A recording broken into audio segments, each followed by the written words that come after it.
Hello शेरबुज, स्वागत है आपका अद्विका शांडिल्या ब्लॉग्स में। आज हमारा फ्रैंकफर्ट ट्रिप का डे 2 है। अभी सुबह के लगभग 9 बजे हैं। हम ब्रेकफास्ट के लिए जा रहे हैं और मौसम जो है फुल क्लाउडी है। पिछले दिन भी थोड़ी बारिश हो रही थी। आपने हमारी एडवेंचर देखी थी जंगल में। और शाम को जब हम होटल वापस आए थे तो हम फिर कैब से आए थे। हम एक्चुअली ट्रिक क्या कि 2-3 स्टेशन पहले 2-3 किलोमीटर दूर होटल्स तक आप ट्राम से आ जाओ और फिर आप कैब कर लो। फिर आपको जो ये जैसे कि ये होटल जंगल में है, कोई पब्लिक ट्रांसपोर्ट इसके गेट तक नहीं आता है, तो गेट तक पहुंचने के लिए फिर आप कैब कर लो, टैक्सी कर लो और वो इजी हो जाता है। खासकर फैमिली के साथ, अकेले हो तो आराम से वॉक करके आ जा सकते हो, स्पेशली इन नाइट।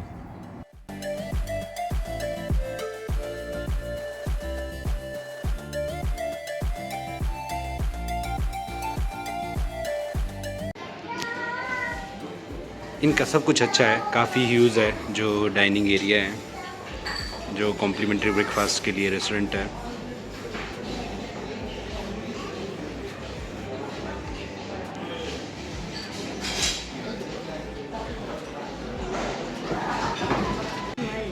अच्छा है ब्रेकफास्ट। यहाँ पे ब्रेकफास्ट के जो ऑप्शंस हैं वो भी हैं काफ़ी, और वेजिटेरियन में भी काफ़ी है।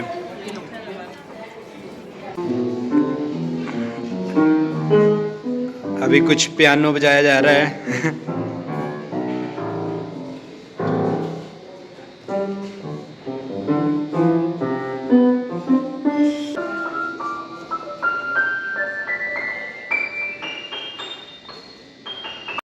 और इस होटल में ये वेलनेस क्लब भी है, देखते हैं क्या है इसमें। अब खूब खाने के बाद हम फिटनेस सेंटर की तरफ बढ़ते हुए देखते हैं कि अगर देख के ही शायद कैलोरीज बर्न हो जाएं। ये जो फिटनेस सेंटर है, इसमें जो एक रूम है उसमें इन्होंने ये रिलैक्सिंग चेयर लगा रखी हैं।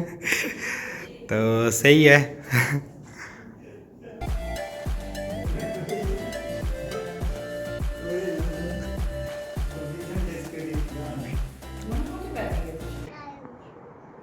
ये जगह सबसे मस्त है, ओपन है, यहाँ पे आराम से लेट के बाहर का नज़ारा लो। यहाँ पे सौना भी है, तो अच्छा है ये। तो दिखाते हैं आपको सौना। यहाँ पे इन्होंने कुछ कोयला रख रखा है ये इस रूम को हीट करने के लिए। तो यहाँ पे बैठना होता है, तो यहाँ पे आप मतलब ये रूम गर्म रहेगा, यहाँ बैठोगे आप, ये यहाँ पे आप स्वेट करोगे, एक तरह से गर्मी आएगी आपको। फिर आपको उठा के जो है वो इस तरफ पानी के फाउंटेन चल रहे होते हैं, उनके नीचे डाल दिया जाता है। तो यहाँ पे ये बाथटब है, आप इसमें घुस जाओगे फिर, तो ये काफ़ी डीप है। तो सोना ऐसे ही होता है, जैसे आप गर्म कमरे में बैठते हो, वहाँ आपको स्वेटिंग होगी पूरा, और उसके बाद फिर ठंडा गर्म पानी आपके ऊपर डाला जाता है। यहाँ पे तो सोना में और क्रेजी चीज़ें करते हैं लोग, जैसे बाहर बर्फ़ पड़ रही है तो अंदर गर्म रूम में बैठेंगे थोड़ा बिल्कुल इसी तरह के, और बाहर फिर बर्फ़ में छलांग लगा देंगे बिना कपड़ों के।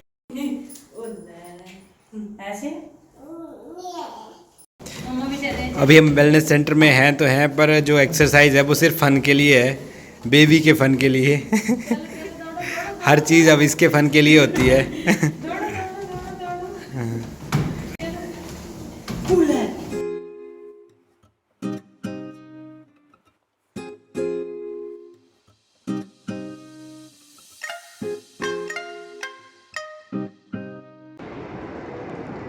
अभी हमने इस होटल से चेकआउट कर लिया है और अभी अप्रॉक्स 12 बज रहे हैं दिन के।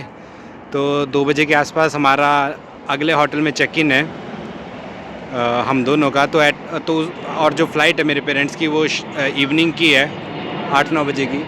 तो तब तक हमारे पास वो होटल है और वहाँ पे हम लगेज रख देंगे, क्योंकि ये होटल जो है बिल्कुल हमने एयरपोर्ट के मतलब नज़दीक है, ये एयरपोर्ट और उस सिटी सेंटर के बीच में है, तो यहाँ पे प्लेन्स दिखते रह रहे हैं।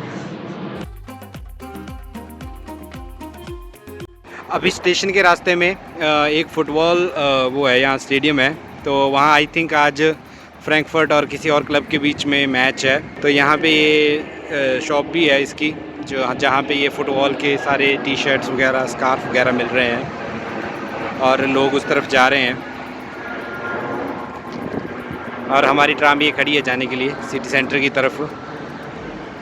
एक्चुअली जो ये स्टेशन है जिस पे अभी हम खड़े हैं या जा रहे हैं यहाँ से, ये इसका नाम ही स्टाडियन है। स्टाडियन मतलब जो स्टेडियम होता है।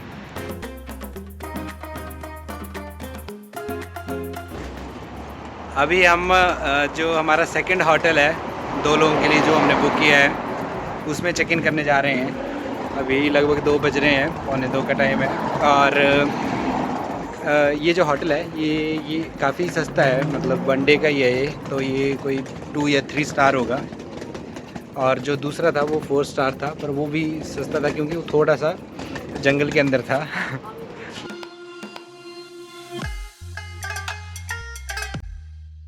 अभी हमने इसमें टोपास जो नया होटल है उसमें चेक इन कर लिया है।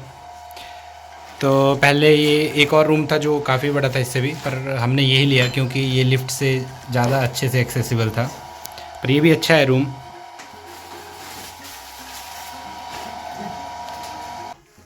यहाँ पे जो डिफरेंस है एक वो पंखा है क्योंकि यहाँ पे गर्मी बहुत कम ही होती है, मतलब यूजुअली मौसम जो है या तो ठंडा होता है या नॉर्मल रहता है, तो हम वैसे भी कम ही यूज़ करते हैं, चाहे पंखा हो या एसी हो, ज़्यादा मैटर नहीं करता।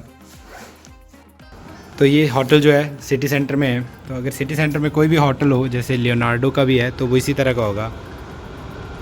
तो ये स्ट्रीट दिख रही है यहाँ से।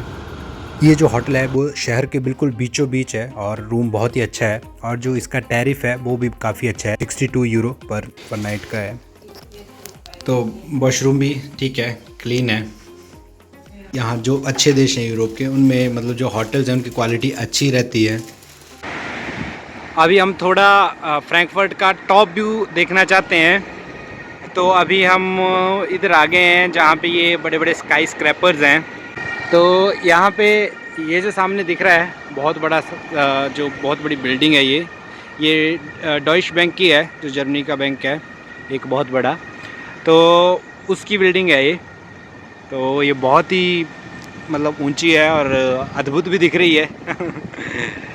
हमें इनमें से एक बिल्डिंग पे जाना है, तो वो मेन टावर है उसका नाम, तो अभी उसकी तरफ चलते हैं क्योंकि मेन टावर एक ऐसा पॉइंट है जहाँ से टूरिस्ट जो हैं ऊपर जा सकते हैं और पूरे फ्रैंकफर्ट का एक अच्छा व्यू ले सकते हैं।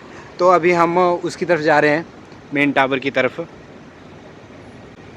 उस टावर का नाम ही मेन है क्योंकि वो मेन नदी पे है, जो नदी है उसका नाम भी मेन है, और नदी के साथ वो टावर है तो उसका नाम भी मेन टावर है।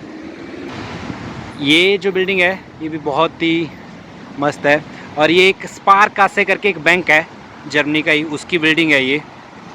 तो यहाँ मेनली जो है वो बैंकिंग सेक्टर है, जो बड़े बड़े बैंक हैं उनका हब है ये वो मेन टावर है, मतलब मेन इसका नाम है, और इसी के ऊपर अभी हम जा रहे हैं। यहाँ से ऊपर जाने के लिए है रास्ता, पर यहाँ हम देख रहे हैं काफ़ी लंबी लाइन लगी हुई है। तो देखते हैं अगर थोड़ा जल्दी हो पाता है, नहीं तो हम कल के लिए पोस्टपोन कर देंगे इस काम को, मतलब फिर कल देखते हैं।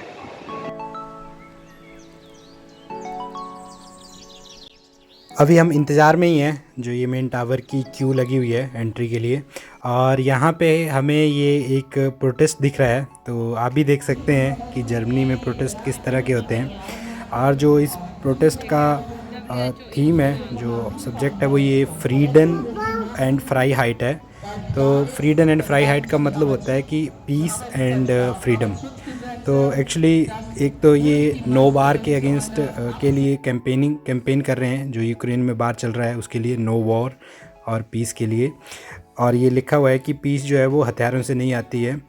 और दूसरा जो इनका सब्जेक्ट है कि अभी यहाँ पे एक्चुअली जर्मनी में अभी भी जो पब्लिक ट्रांसपोर्ट है उसके अंदर मास्क मैंडेटरी हैं।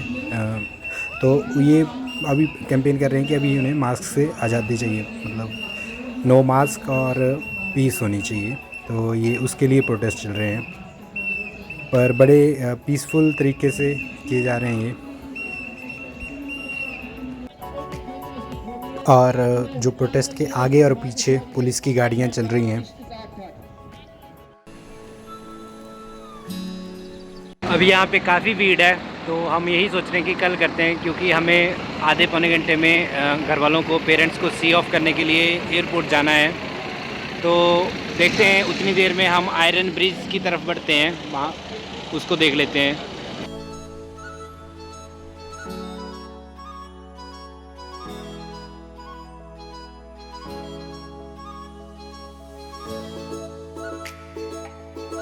इस टावर का नाम यूरो टावर है। ये 1970 से है। ये लगभग 150 मीटर ऊंचा है। ये अभी हम दूसरी साइड से देख रहे थे यूरो टावर। इसी के आंगन में वो यूरो का सिंबल लगा है।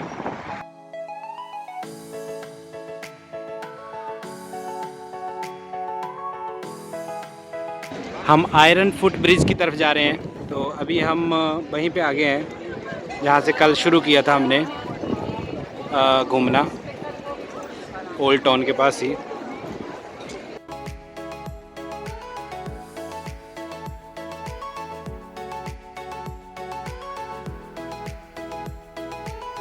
ये ओल्ड टाउन में ही निकोलाई किरखे के पीछे यहाँ का एक हिस्टोरिक म्यूज़ियम है।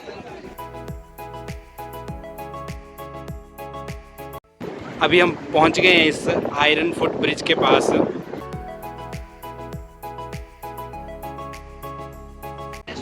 अभी हम इस ऑसम ब्रिज पे आ गए हैं। ये सिर्फ पैदल चलने वालों के लिए है। और ये मेन नदी, ये जो मेन नदी है इसका नाम है मेन, और ये एक ट्रिब्यूटरी है राइन नदी की। राइन जो नदी है वो जर्मनी की सबसे बड़ी नदी है। और ये जो मेन नदी है ये शुरू होती है बवेरिया स्टेट से, जहाँ पे हम रहते हैं म्यूनिक में। मतलब म्यूनिक से नहीं आती एग्जैक्टली, पर सेम स्टेट में ये शुरू होती है वहाँ से। और फिर ये बहती हुई यहाँ पे फ्रैंकफर्ट और इससे आगे थोड़ा जाके ये राइन नदी है उसमें मिल जाती है।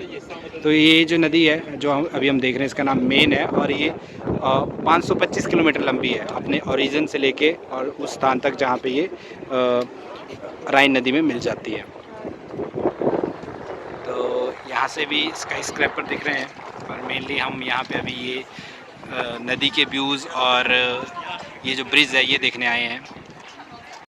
यहाँ पे बहुत सारे लॉक्स हैं, क्लस्टर्स में लोगों ने बांध रखे हैं, विष मांग के और की पानी में फेंक के। ये सारे लॉक्स ही हैं। जो लॉक्स हैं वो क्रेजी हैं, यहाँ पे बहुत सारे लगाए गए हैं। बाकी इस नदी में ये शिप राइड, बोट राइड ये भी होती हैं। तो इसमें भी सिटी का अच्छा व्यू आता है, मतलब 2-4-6 किलोमीटर के लिए राइड लेके जो नदी के साथ साथ जो भी शहर के पोर्शन हैं, बिल्डिंग्स हैं, जो भी चीज़ें हैं वो आप एक्सप्लोर कर सकते हो। अभी इस ब्रिज पे हम खड़े हैं तो तेज़ हवा चल रही है और थोड़ी थोड़ी बूंदें गिरना शुरू हो गई है, और ये ब्रिज थोड़ा थोड़ा हिल रहा है तेज़ हवा से भी। और यहाँ साथ में ही रेस्टोरेंट है और साथ में वॉकवेज हैं नदी के। तो मस्त है ये जगह, हर सिटी में मस्त होती है जहाँ पे नदी है और साथ में वॉकवेज हैं। सबसे हैपनिंग और कूल रिलैक्सिंग। इस तरफ भी ये रेस्टोरेंट है। तो जो शिपिंग वाले हैं उन्हीं का है रेस्टोरेंट, और साथ में बोट्स हैं। आप यहाँ पे पार्टी शार्टी खाओ पियो और उनकी बोट्स में बोटिंग कर सकते हो। अदरवाइज़ आप इन शिप्स में बोट राइड ले सकते हो इस नदी पे। अभी हम ये जो नदी के साथ रेस्टोरेंट हैं उनमें से एक रेस्टोरेंट के अंदर आए हैं। एक्चुअली हमें जस्ट वॉशरूम यूज़ करना है। तो ये एक टिप भी है, अगर आपको कोई पब्लिक वॉशरूम नहीं मिलता है या इन केस फंक्शनल नहीं है जैसे यहाँ पे, तो जो रेस्टोरेंट होते हैं उनके अंदर जो वॉशरूम है वो आप यूज़ कर सकते हो। कई बार आपको पे करना पड़ता है €1 या फ्री ऑफ कॉस्ट भी यूज़ कर सकते हो समटाइम्स। अभी हम यहाँ एक दिन और हैं, तो हम फिर से आएंगे यहाँ पे। एक्चुअली मज़ा आ रहा है मुझे अभी यहाँ पे, और रिलैक्स करेंगे यहाँ आके, बैठेंगे। अभी हम एयरपोर्ट की तरफ निकल रहे हैं, फ्रैंकफर्ट एयरपोर्ट की तरफ, क्योंकि जो मेरे पेरेंट्स हैं उनकी फ़्लाइट है दिल्ली की 3 घंटे में।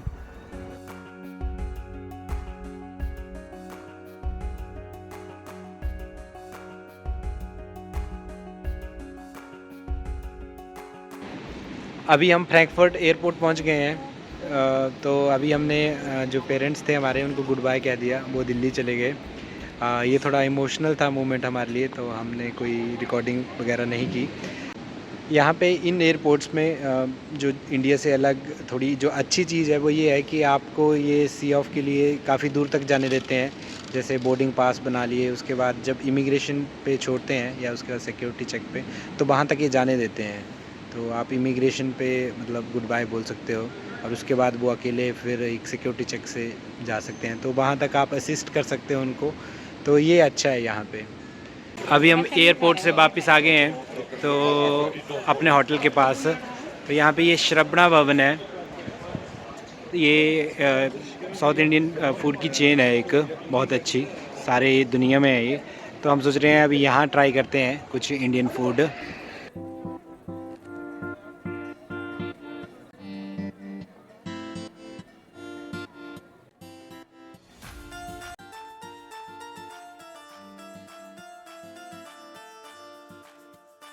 पहले हमने इडली ट्राई की, बहुत ही मस्त थी, हर कुछ थी। जो चटनी थी स्पेशली बहुत अच्छी थी।